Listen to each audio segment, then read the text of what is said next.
Lanjutkan. Seperti halnya video yang pertama tadi, nak. Jepang. Ya. Jepang, atau kita gambarkan ini sebagai saudara tua. Benar ya? Oke. Yang pertama pembahasannya, tirani matahari terbit. Tirani matahari terbit di sini artinya menggambarkan kekejaman Jepang terhadap bangsa Indonesia. Baik.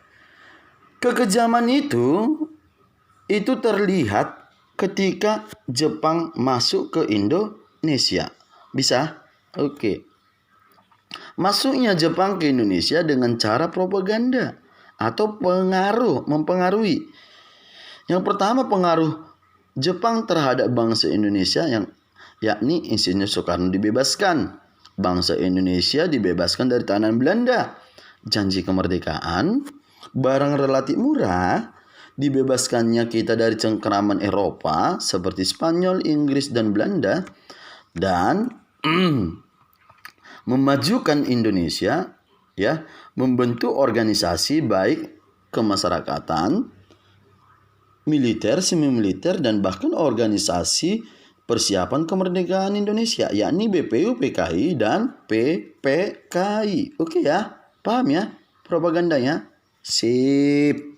Selanjutnya, setelah Jepang berhasil masuk ke Indonesia, yakni dengan cara propaganda, mereka pun semakin beringas atau ganas, nakku. Yang dimana Jepang tadi setelah berhasil mempropaganda, mereka melakukan pengerahan. Mendengar kata pengerahan ini berarti cara atau perbuatan, yang dimana perbuatan ini berupa penindasan, yakni kebijakan. Bisa dipahami? Oke yuk. Pengerahan ini tujuannya adalah untuk menguras aset-aset bangsa Indonesia. Weh, ngeri ya. Sangat-sangat ganas, nakku. Next. Ini diibaratkan Jepang ini buaya. Bukan buaya darat ya, tapi buaya ganas. Buaya darat itu seperti Pak R. Nah, bisalah kamu lanjutkan itu. Oke. Pengaruh yang dilakukan oleh Jepang itu berupa kebijakan yakni ekonomi perang. Kebijakan ekonomi perang seperti kamu ketahui, nakku, yakni artinya menopang Jepang menopang Jepang dalam Perang Dunia Kedua, ya, menghadapi Perang Dunia Kedua terhadap sekutu. Itu artinya tujuannya adalah untuk modelnya Jepang menguasai bangsa Indonesia. Bisa dipahami? Baik. Udah pernah ini dijelaskan, dan bahkan ini disuruh kamu menjelaskan satu-satu. Oke, tapi belum ada satu pun maju, masih kurang lebih lah. Selanjutnya, berhasil dari kebijakan ekonomi perang, Jepang juga berhasil mengeluarkan kebijakan perkebunan. Di sini kebijakan perkebunan ini si Jepang dinyatakan gagal. Mengapa gagal, Bapak katakan? Karena si Jepang memutuskan hubungan kerjasama terhadap bangsa Eropa lainnya. Sehingga kebijakan perkebunan ini mengalami kemunduran. Paham ya? Oke. Setelah Jepang mengalami kemunduran dalam bidang perkebunan, Jepang mengeluarkan kebijakan baru, yakni kebijakan pertanian, menanamkan tanaman baru seperti Euterocella, jarak, rami, dan padi. Yang dimana hasilnya 30% untuk Jepang, 30% untuk tenaga kerja bangsa Indonesia, 40% untuk alat-alat dan obat-obat serta pupuk-pupuk dalam bidang pertanian. Itu merupakan pengerahan kebijakan untuk menindas bangsa Indonesia. Setuju? Next. Kebijakan ekonomi uang. Setelah berhasil tadi kebijakan pertanian, ya. si Jepang semakin beringas. Dia mengeluarkan kebijakan ekonomi uang yang dimana sebelum mereka masuk ke Indonesia atau menguasai bangsa kita, si Belanda dan bangsa Eropa lainnya sudah menanamkan saham modal terhadap bangsa kita. Akan tetapi itu nggak begitu populer. Sehingga Jepang mengeluarkan ordonasi atau peraturan pemerintah berupa likuidasi atau membubarkan perusahaan-perusahaan Eropa lainnya dan diambil alih oleh perusahaan milik Jepang dan bank-bank Jepang, serta mengubah mata uangnya Belanda dulunya gulden menjadi yen. Bisa? Oke, selanjutnya kebijakan pengendalian pendidikan. Di sini nakku, sangat ganas. Mengapa demikian? Karena pendidikan di zamannya Jepang ini nakku, sekolah dasar itu 30% menurun drastis. Selanjutnya, sekolah lanjutan itu nakku 90%. Semakin bodoh. Nggak sampai di situ pengendalian pendidikan itu nakku. Di sini pendidikan diberikan kepada bangsa Indonesia,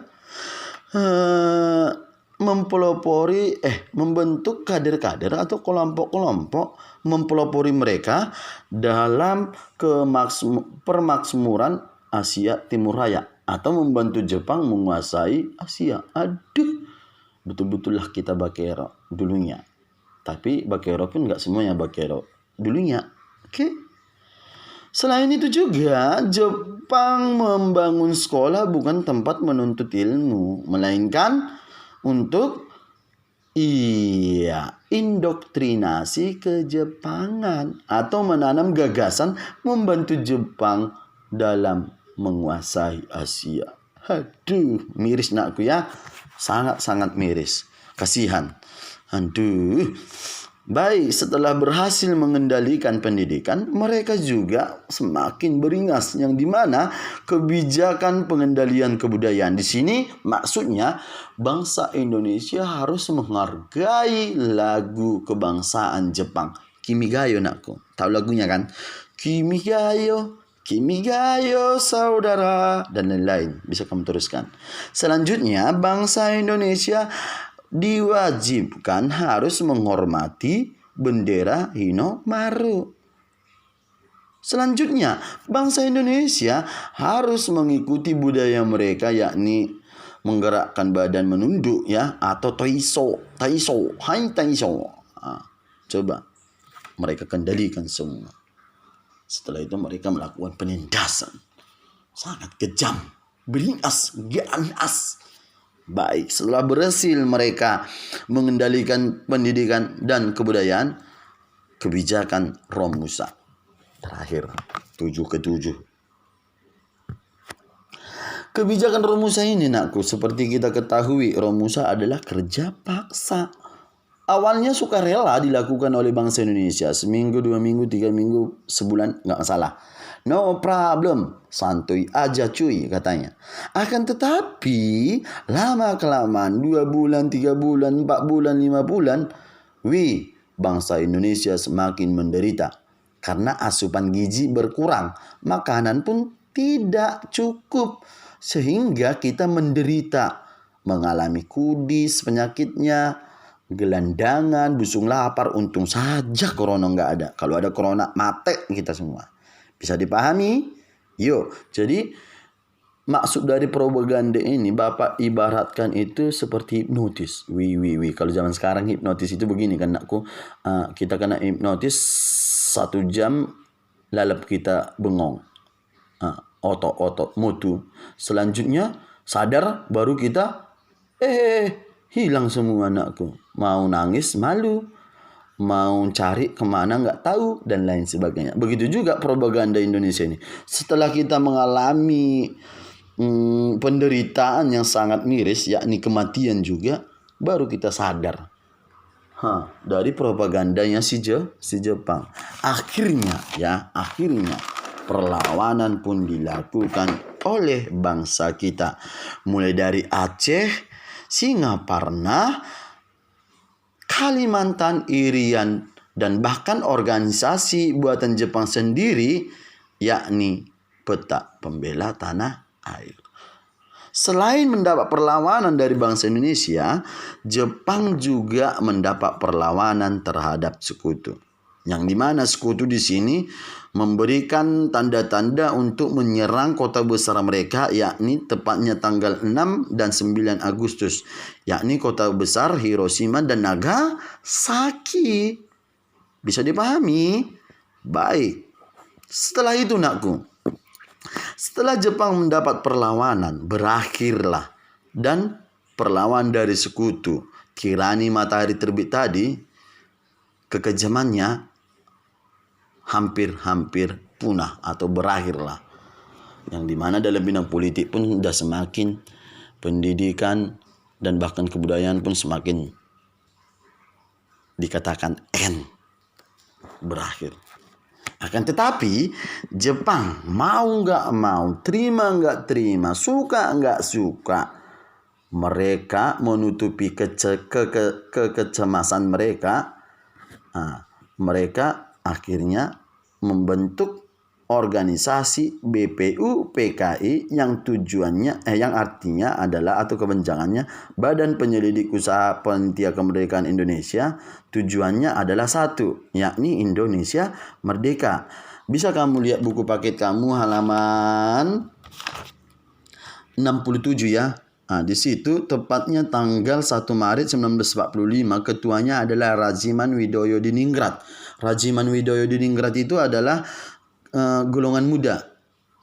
Oke, setelah berhasil BPU PKI yakni untuk kemerdekaan Indonesia, tepatnya tanggal, lihat halaman 69 aku ya, tanggal 7 Agustus tepatnya 45 BPU PKI berubah menjadi PPKI, yakni Panitia Persiapan Kemerdekaan Indonesia. Jadi organisasi yang dua ini adalah organisasi buatan Jepang. Tujuannya adalah satu, yakni Indonesia Merdeka.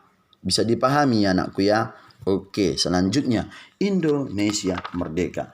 Bisa kamu lihat buku paket kamu halaman 75. Oke yuk. Baik, next. Indonesia Merdeka.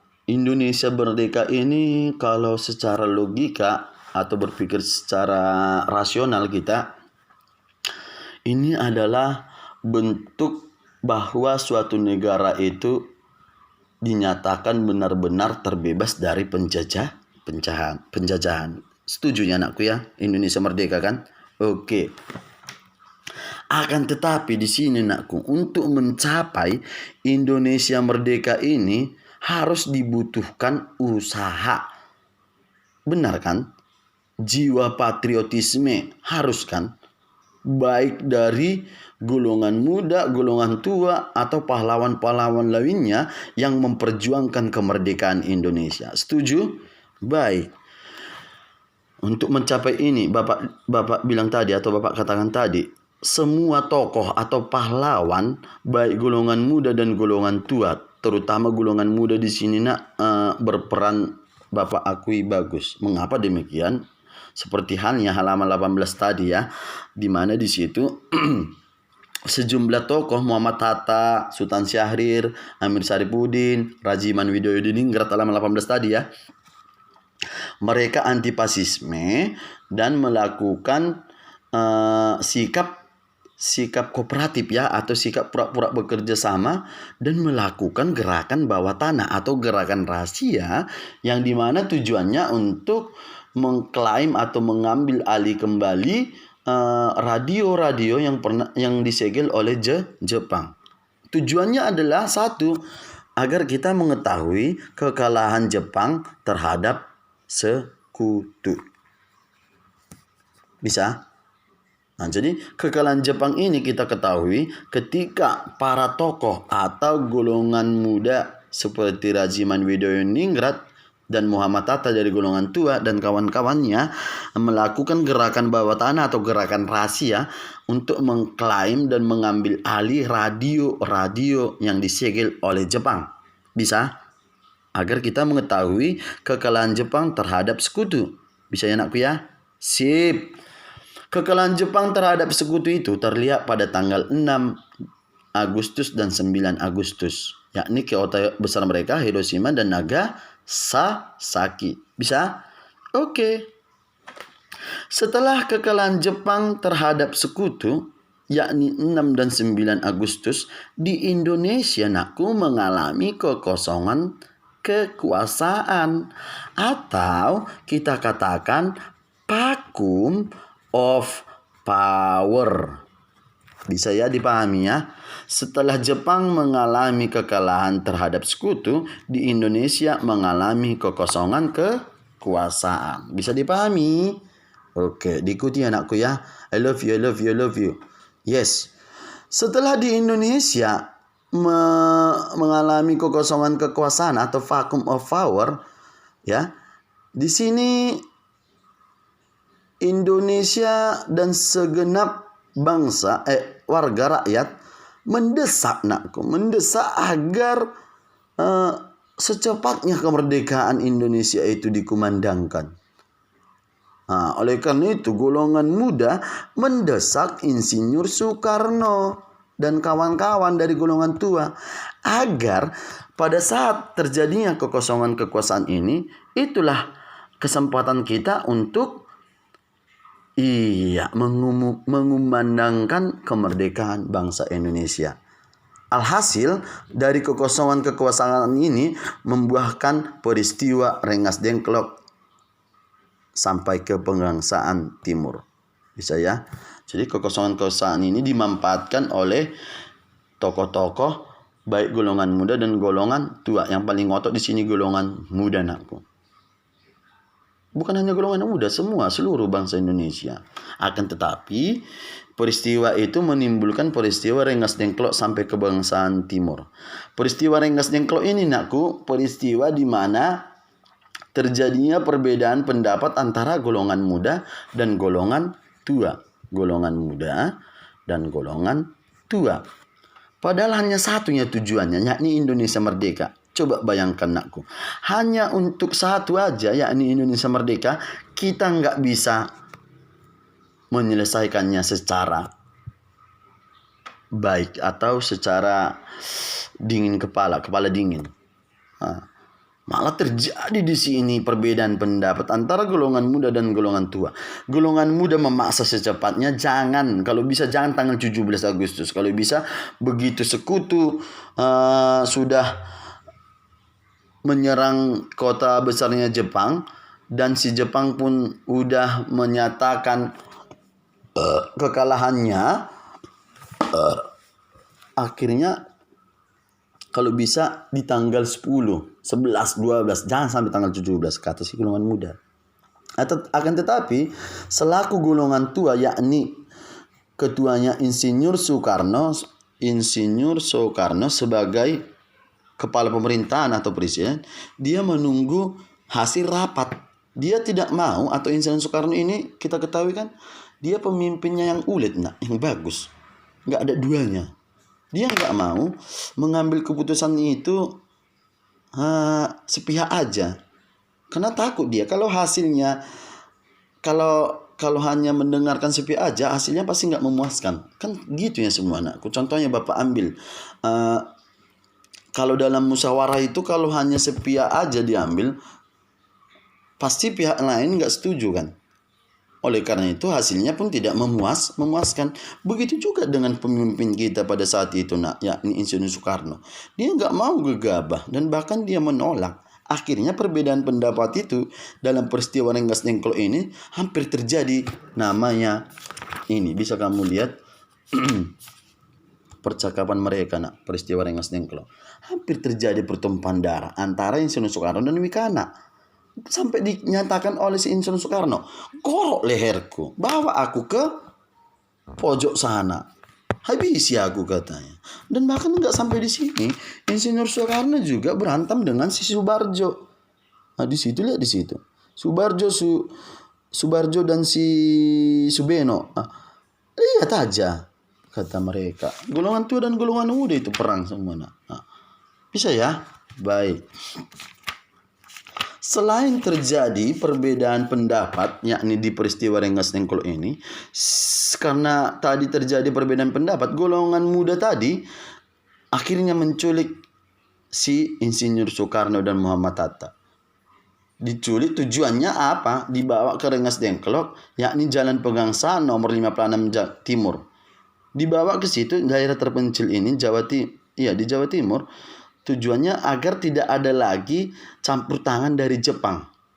Nah, jadi tujuan dari dengarkan ya, tujuannya si golongan muda menangkap dan menculik Insinyur Soekarno dan membawa ke Rengas Dengklok itu bukan ada tujuan karena sakit hati, karena nggak mau Insinyur Soekarno membacakan atau mengkumandangkan kemerdekaan Indonesia. Akan tetapi tujuannya diculiknya Insinyur Soekarno adalah untuk agar Insinyur Soekarno tidak lagi dipengaruhi oleh Jepang. Agar bangsa kita tidak ada lagi dipengaruhi oleh Jepang. Mengapa demikian Bapak katakan? Karena BPU PKI, ya kan? BPU PKI dan PPKI adalah organisasi buatan Jepang. Oleh karena itu golongan muda menolak itu agar tidak ada lagi campur tangan. Alhasil mereka menculik dan membawa Insinyur Soekarno ke Rengas Dengklok. Oke, bisa dipahami anakku ya. Banyak peristiwa di sini yang terjadi, hampir bunuh-bunuhan pun. Setelah berhasil peristiwa Rengas Dengklok ini membahas Indonesia Merdeka, persiapan Indonesia Merdeka. Di situ terlihat di dalam peristiwa itu penguatan proklamasi. Setelah diculiknya, di situ berhasil dibuat penguatan proklamasi. Penguatan proklamasi ini tepatnya setelah berhasil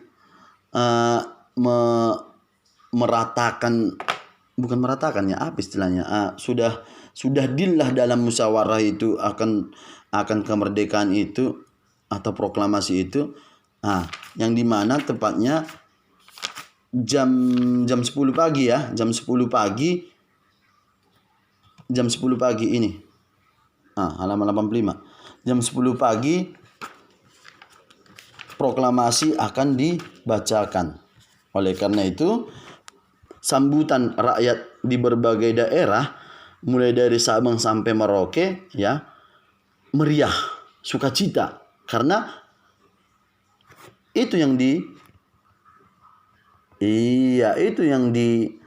ditunggu-tunggu selama 45 tahun lamanya, agar kita terbebas dari bangsa asing, yakni Jepang. Sambutan pun meriah, sukacita pada saat proklamasi akan dikumandangkan tepatnya jam 10 itu di tanggal 17 bulan 8 45.